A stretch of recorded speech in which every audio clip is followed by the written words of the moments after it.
5 kebaikan kalau korang amalkan senaman ini. Kebaikan nombor 5 paling best. Pertama, senaman ni boleh hilangkan masalah bahu yang bongkok. Yang kedua, boleh kecilkan lengan kita. Nombor 3, boleh hilangkan lemak dekat belakang badan. Nombor 4, hilang sakit badan terutamanya pinggang dengan bahu. Yang nombor 5, senaman ni boleh kasih you awet muda 10 tahun. Cara yang betul untuk buat senaman ni supaya berkesan dalam masa 14 hari, korang jangan lupa follow, like, share, save video ni sebelum dia hilang.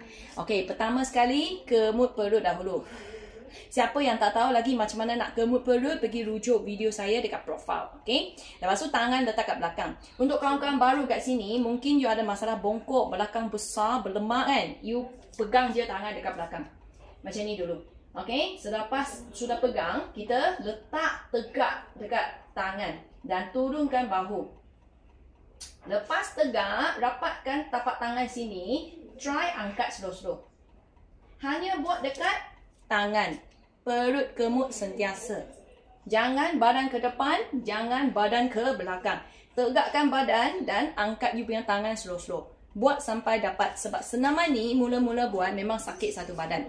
Tapi jangan risau, sakit ni hanya sementara saja. Seminggu 2 kemudian badan you akan hilang semua sakit-sakit badan. Terutamanya yang ada masalah sakit bahu dengan sakit pinggang. So stay macam ni, perut kemut, jangan tahan nafas selama 3 minit sekurang-kurangnya setiap hari.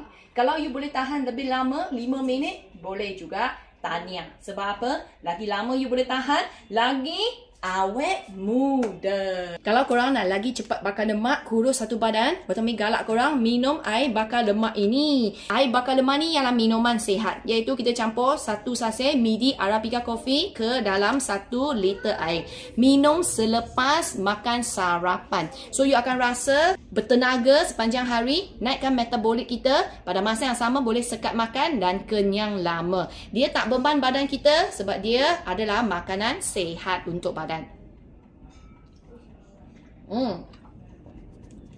Dia bukan manis-manis, pahit-pahit manja. Dan dialah pahit-pahit manja yang boleh kasih you kurang suka dekat minuman dan makanan manis. So korang yang tengah diet, nak cara yang sihat untuk cut gula, nak cara yang sihat untuk kasih you kenyang lebih lama, nak cara yang sihat untuk naikkan metabolik, sangat sesuai untuk minum ini. Selepas sarapan, minum 1 liter air dengan kopi Arabica ini. Korang akan nampak badan korang tak sama. Sekali dengan senaman tadi, 2 minggu punya masa, badan kurang bongkok, lemak belakang kurang, bertenaga dan awet muda 10 tahun. Kalau korang nak beli, masuk TikTok Shop ataupun Shopee, cari midi Arabica coffee, 1 paket ada 15 sachet.